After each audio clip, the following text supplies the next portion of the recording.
தமிழகத்தில் வடகிழக்கு பருவமழை தீவிரமடைந்துள்ளது.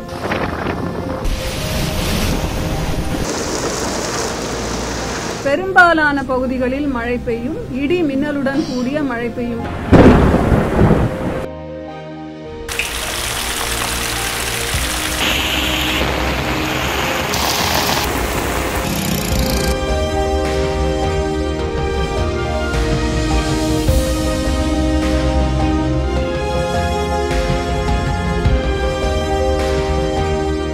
தண்ணி அதிகமா இருக்குது, மழை வந்து சிக்கிக்காதீங்க.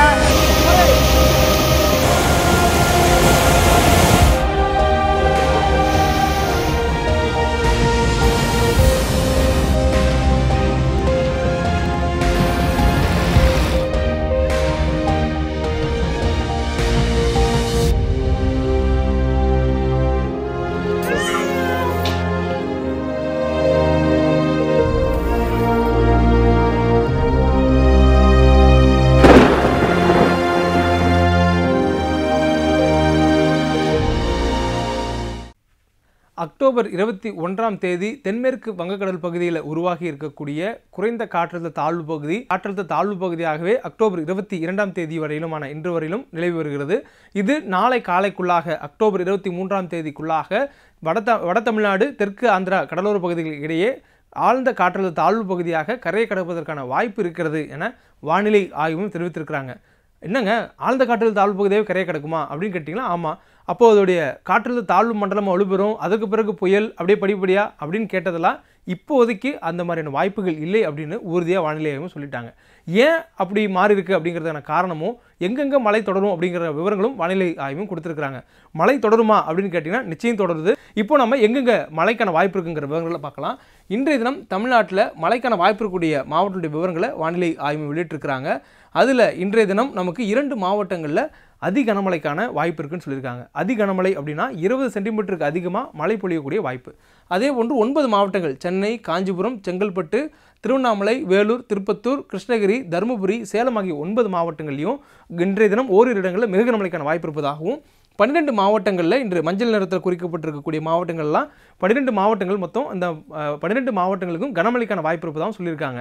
என்னங்க தென் மாவட்டங்களில் தென்காசி, திருநெல்வேலி, கன்னியாகுமரிக்கெலாம் கனமழை சொல்லியிருக்கீங்க, வடகிழக்கு பருவமழை வட தமிழ்நாட்டில் தானே தீவிரமாக இருக்குன்னு சொன்னீங்க அப்படின்னு கேட்டால் இந்த 3 மாவட்டங்களையும் கனமழைக்கான வாய்ப்புகள் ஏற்பட்டிருக்கு. ஏன் அப்படிங்கிறதையும் நம்ம வீடியோவில் பின்னாடி பார்க்கலாம்.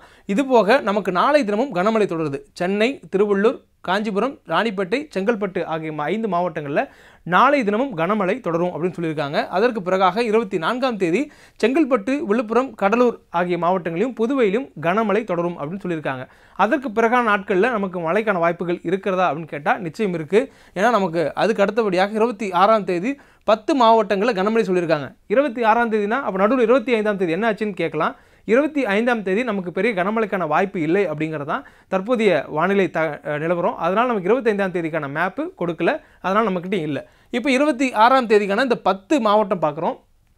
இந்த 10 மாவட்டங்களுக்கும் சென்னை, திருவள்ளூர், ராணிப்பேட்டை, காஞ்சிபுரம், செங்கல்பட்டு, விழுப்புரம், கடலூர், கள்ளக்குறிச்சி, திருவண்ணாமலை, வேலூர் ஆகிய இந்த 10 மாவட்டங்களுக்கும் 26ஆம் தேதியிலிருந்து 27ஆம் தேதி, 28ஆம் தேதினு 3 நாட்களுக்கும் தொடர்ச்சியாக கனமழை இருக்கும் அப்படின்னு வானிலை ஆய்வும் குறிப்பிட்டிருக்கிறாங்க.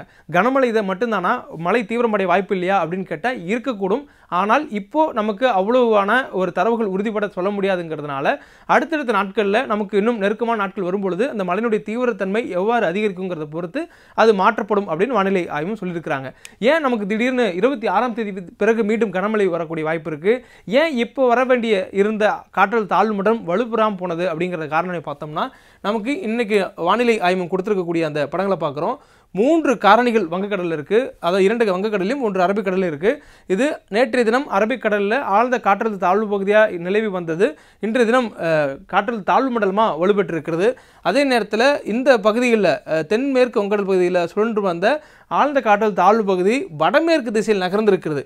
அதாவது இது நகரும் திசை இந்த கோணத்தில் இருந்த நிலையிலிருந்து இப்போ மாறி இந்த திசையில் மாறி வடக்க வந்திருக்காங்க, வடமேற்கு திசையில் நகர்ந்து வந்திருக்கிறது. அதனாலையும் அதே நேரத்தில் கரைக்கு மிக நெருக்கமான தொலைவு, இங்கே பாருங்கள், சென்னை தெற்கு ஆந்திராவுக்கு எவ்வளோ நெருக்கமான ஒரு தொலைவில் இருக்கிறதுனாலையும் இது வலுப்பெறக்கூடிய வாய்ப்பு இல்லை. கூடுதலாக கிழக்கு திசையிலேருந்து வரக்கூடிய காற்று போதுமான அளவு இதை வலுப்படுத்தவில்லை. இது போன்ற காரணிகளால் இவர் வலுவிழந்து விட்டார்.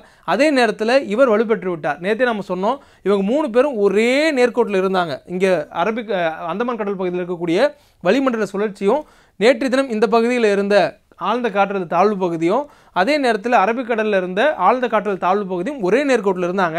இதில் யார் வலுப்பெறுவாங்க அப்படிங்கிறது பொறுத்திருந்து தான் பார்க்கணும் அப்படின்னு வானிலை ஆய்வு சொல்லியிருந்தாங்க. இந்த சூழலில் அரபிக்கடலில் இருக்கக்கூடியவர் வலுப்பெற்றிருக்கிறாங்க. அதே நேரத்தில் வங்கக்கடல் இருக்கக்கூடிய ஆழ்ந்த காற்றழுத்த தாழ்வு பகுதி ஆழ்ந்த காற்றழுத்த தாழ்வு பகுதியாகவே மேல் நகர்ந்து சென்றிருக்கிறது. சரி, இந்த சூழலுக்கும் நமக்கு ஒரு காற்றழுத்த தாழ்வு மண்டலமாக வலுப்பெறாதுங்கிறது உறுதியாயிடுச்சு. பிறகு எப்படி நமக்கு மழைக்கான வாய்ப்பு வரக்கூடிய நாட்களில் அதுவும் 26ஆம் தேதியிலேருந்து தொடங்கும் அப்படின்னு பார்த்தோம்னா அதுக்கான காரணம் நம்ம விண்டியில் பார்க்கலாம். நமக்கு வரக்கூடிய நாட்களில் மழையினுடைய தீவிரத்தன்மையை அதிகரிக்கக்கூடியது வடகிழக்கு பருவமழை அப்படிங்கிறதுனால வடகிழக்கு பருவமழை காலத்தில் நமக்கு வரக்கூடிய காற்றுடைய திசை கிழக்கு திசை அப்படிங்கிறதுனால தொடர்ச்சியாக நமக்கு வரக்கூடிய நாளில் கிழக்கு திசை காற்றுடைய வேகம் அதிகரிக்கிறதுன்னு சொல்லியிருக்காங்க. அது இன்னும் நியூமெரிக்கலில் பார்த்தோம்னா நமக்கு நல்லா விவரமாக தெரியும். இந்த பக்கம் பாருங்கள், இது இன்றைக்கான வரைபடம். இன்றைக்கி கொடுத்துருக்கிறதுல இந்த பகுதியில் நமக்கு எங்கேயுமே காற்றுடைய வலு இல்லை.